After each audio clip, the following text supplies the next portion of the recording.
Well, the whole of this reality, including the physical body, is, as you well know, doing all the energy work you do, it's a vibrational information field. It's a vibrational information construct, you might say. And we see stress as something emotional, okay? But what it is at its prime form is stress is a distorted vibration.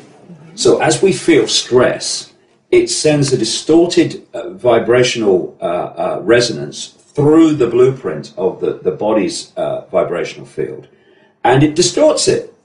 And therefore, it manifests as eventually as physical, emotional, certainly, dis-ease, disharmony. And then we look at all the chemicals in food, and we see them in this holographic world as chemicals. But if you take them back to their base form, they're of distorted vibration.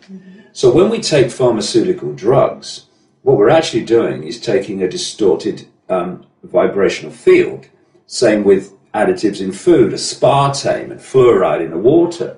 And so, and then, of course, classically in terms of energy, we're living particularly in the cities and the towns, in these electromagnetic soups, sorry, these days, where with all the wireless internet and microwaves and mobile phones, and so when you put that together, the body's vibrational information blueprint is being bombarded with disruptive, distorting vibrational fields of various expressions, and that's why there's so much mental, emotional, and physical illness in the world. And, you know, a conscious world would not say, as politicians do, like in Britain, about the National Health Service. They say over the years, you hear it over and over again, we're treating more people than ever before. My question is, why? Why are you treating more people than ever before? Why are so many people ill and need treatment? Any conscious society says, what causes dis-ease, disharmony? Okay, we'll remove the cause. And then, staggeringly, the symptoms will disappear. And this is the kind of world we're going into as we become more conscious. And as you mentioned, the doctors break out of their, and scientists that could kind of interconnect with them, they break out of this straitjacket in the left brain where, when you look at it, you're born into the world, most people are born into left brain families. That's not a criticism. Most people in the world are left brain families. Why? Because that's what the system wants them to be and manipulates them to be. So the child comes up and gets brought up in a left brain kind of situation, then goes to school, and teachers talk to the child's left brain through school, through college, through university. And then in exams, they say, okay, now what we want you to do, in effect, is take all that information out the left brain, put it on a paper. If you do that really well, then you'll pass the exam. And then, what do you want to be, a scientist? You, a doctor? You, or whatever. Okay, well, now you specialize, and you go through the same process again, specialization. So a doctor goes through medical school, and what he says in his exams and of various kinds, practical and written, is what he's been told is the truth, not necessarily the truth. In fact, almost definitely most of the time not. And he has to repeat that version of truth to become a doctor, or he doesn't become one. Same with scientists and stuff. And then he has to practice. When doctors say, I'm in practice, I think, well, you know, I want to see a doctor who's already got it right, thanks, who's still not practicing, you know. But anyway, the doctor then has to practice in line with the alleged truth. Otherwise, he gets struck off, or he or she gets struck off.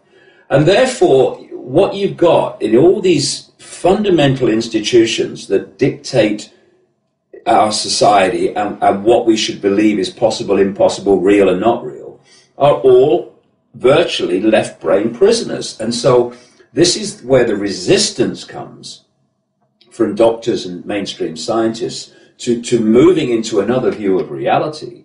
A, because it puts their own job and livelihood under threat if they go too far. And also because there are many psychological things that go on, like they have to start accepting that all that they've been taught to believe and all that they've believed and all the treatments that they've been given, or many of them, simply are not only not the truth, but actually are very detrimental to the patient. So all this has to be absorbed and processed before they can start to move out and look at the world in a completely different way. The fact that more of them are shows just how powerful this energetic information changes, new epoch change is in its effect on more and more people. You know, I look at people who have started to look at this in a different way, and I think, God, 2 years ago I'd have said, no chance. But that they have, and we're going to be shocked in the years to come, the next few years, at the people that are going to, the waters are going to break, and they're going to open their awareness to a very, very different perception of themselves and the world. Yeah. You see, in very much so, children or the youngsters are being targeted. When I see young kids coming with all kinds of problems like attention deficit disorder, and then you check the kind of habits that they have at home, you see these kids are bombarded with television and all the little electronic machines. Now in schools they've introduced the computers, personal computers, for each student. You know, they're not even going to be writing on their notepads very soon. It's going to be electronic. At the same time, I don't know any youngsters that are not eating chewing gum with the aspartame and drinking Coca-Cola with the aspartame as well. They're being given their shots of fluoride in school still. Yeah. And I remember you commented the effect of fluoride on the pineal gland. Yeah, it calcifies the pineal gland, which is part of the third eye, what some people might call the sixth sense level of our perception, because the whole idea is to hold people in five sense perception alone, because when we're in that state, we are living in a tiny, tiny fraction beyond a fraction of our infinite possibility. And that makes us controllable en masse by a tiny few who are manipulating our reality. Once people start to awaken, this is why this control system is terrified of this more than anything else, then you start to see what you couldn't see before. You start to see how the manipulation is going on, how the dots connect. But this is my feeling, Suzanne, about what's happening with children. This vibrational change that I started writing about 20 years ago, what I call the truth vibrations, when there was no evidence of it, but now magnificent evidence of it all over the world, it's increasing the vibration, and therefore we are able, if we can connect with it, open our minds to it, we are able to access higher levels of awareness, i.e. understanding all this stuff. Now, I was born in 1952, and I came into this reality when the energetic information state was much lesser than it is now, and it's becoming and nothing like what it's going to become. So I can come in at that level, even if I came in at the highest level possible, I could only come in at a certain level and still interact with this world. But children today are coming in to a much more potentially expansive awareness that's available. This is what's waking people up. So of course, when children are born today, they can come in potentially at that level and perceive much earlier in their lives. I mean, we're seeing it than people that were born a while ago. Now, the control system knows this, and this is why children today are being targeted more than any other area of society. They've created this nonsensical new psychological state called attention deficit disorder. I suffered from that. It was called being bored stiff of what they were trying to get. I spent my time looking out the window at the games periods, you know. I used to say, but what's so-and-so times so-and-so? I said, I don't know, but they're 2-0 up, you know. It's like, I just didn't concentrate at all. I mean, I was saying to you today, I remember from my time at school, Rati Corotinorum, because that was the Roman name for Leicester.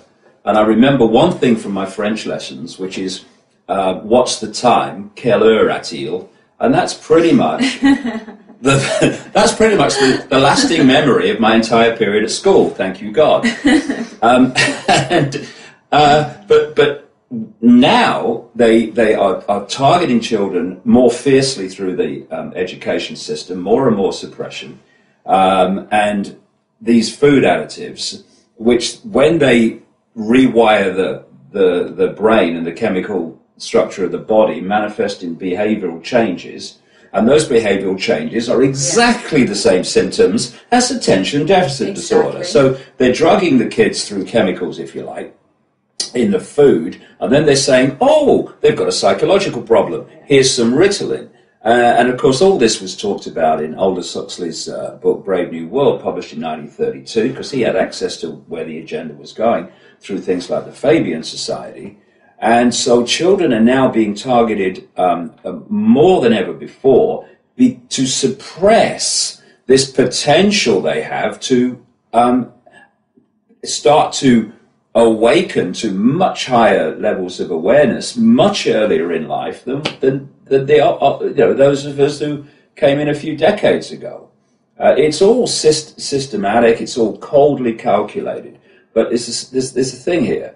Nothing can overwhelm consciousness in awareness of itself. And there are... one of the great things is to go around the world and meet young people who in recent times have been through this trash of a system designed to put them to sleep, to distort their sense of reality, to distort the balance of their mental, emotional and physical, so what we call physical state. And yet, there they are, awake, got it. And so the system is whistling in the dark, trying desperately to hold on to its epoch of control, an epoch that's dying as we look at it. So it can make things more difficult. You can't stop what's coming. It can't. Yeah, I suppose the way is to make the parents more aware of what they give their kids to eat, get them to dedicate part of their day to leisure, to relaxation. We're finding these kids coming out of school like robots. In Spain, they come out quite late. At 5 o'clock is the time. What time do they start? They start at 9. You are joking. Yeah, 5 o'clock. And then if they do extracurricular activities, like my own daughter, they're coming out of school at 6:30, and then they get home and they're expected to sit behind a table under artificial light and do homework for hours and hours. I have said all my life, the first sane decision any education system can make is ban homework. Yes. If you can't tell children what they need to know when you've got them for those hours every day, 5 days a week, then get another bloody job then. Yeah. The idea of homework is ludicrous. You know what we're looking at, right? This is the perception change that so many people, I think, need to look at so that they can be aware of their own situation. They think they're free, right? So let's look at the freedom of incredible amounts of people, even in the Western world. They get up in the morning. They have to get up at a certain time because they've got to go to work. Why have they got to go to work? Because the system has made their basic needs in life dependent on earning money. Figures on a screen that are created out of nothing by banks, and then we pay interest on them, figures out of nothing. And if we don't meet the payments because we lose our job because the banks have crashed the bloody economic system, the banks throw us out of our home. Hey, we're free, honey. And then they get in a car and they drive to work. And I've driven into Los Angeles with people every day for 1 week, and they were almost orgasmic when the traffic jam didn't start for another mile down the freeway that it normally does, right? And you sit there, and you get to work and you're tired, you have to get to work at a certain time, and then you're in prison all day because you have to do what you're told to do. You have to keep the bosses happy. You can't leave until a certain time, right? Then that's when they give you parole for the evening. And then you get in your car and you drive back and you're in the traffic jams on the way home. You get home, you're tired, you're frustrated, you're stressed, and then you have your tea. Then you watch the Gogglebox, the oblong hypnotist in the corner of the room. The television. And it tells you what to believe about the world and reality, and overwhelmingly yourself. And then you go to bed. And you take a sleeping pill maybe because you're so stressed you can't sleep. Oh, doctor, I can't sleep. Why is it? Because you're stressed. Why are you stressed? Look at your lifestyle, mate. And then you get up in the morning and you get in your car. It all starts again. Oh, he's free. He's got a good job. He has, well, all right. Now, another part of this daily ritual is you come home, usually late, so you spend very little time with your children, and your children, they've just come back from prison because they left in the morning, about the same time you did, and they go to their prison called a school. They have to be there at a certain time. They then have to be told what to do and do as they're told all day, while they're told what to believe, lesson after lesson after lesson, by teachers who've been through exactly the same process as the children are going through, and now they are programmed to program the next generation. Then they leave school, they get parole for the evening, when the school says you can leave, and they then take home homework, so that when the little leisure time they might have, they are, as you say, sitting there doing homework. Now, what is this doing? All I have not described yet in the day of the children and the day of the parents, if you like, one thing that involved the right brain being accessed. It's all left brain stuff. And what is the greatest thing to open the left brain of a child? Play. Play. Creativity. Imagination. Ad-libbing. Spontaneity. Ad-libbing. Imagination. Play and all the rest of it. And what they're doing, not least in Britain now, they're trying to squeeze that point from birth to the first academic type lessons. They're trying to squeeze that period smaller and smaller and smaller. And I heard Obama last year, you know, this amazing intellect who can read words off a teleprompter, but he's a stuttering idiot whenever it goes down. And he said to meet the challenge of meet the challenge of the global economy. Now, meet the challenge of the global economy. Where did the global economy come from that's challenging us to more work and more education? From the very people that are imposing this education and stuff upon us. And he said children should spend more time at school, and they should reduce the period in the summer when they have a break from school to do what? To play and ad-lib and open the right brain. So it's all systematic. And this is why I focus so much on the nature of reality and how we interact with it. Because when we understand the themes of that, the way the system's structured it's like an open book. Yeah. It's structured to shut us down and stop us being the incredible awareness, consciousness that we really are. Yeah, they're keeping us on mind mode. We have to think, we have to plan tomorrow. They're getting us out of the present. Because I know when you say, like, kids are playing, they're happy, they're free, they're inspired, and you can only get inspired, which we call in spirit, when you're out of your mind.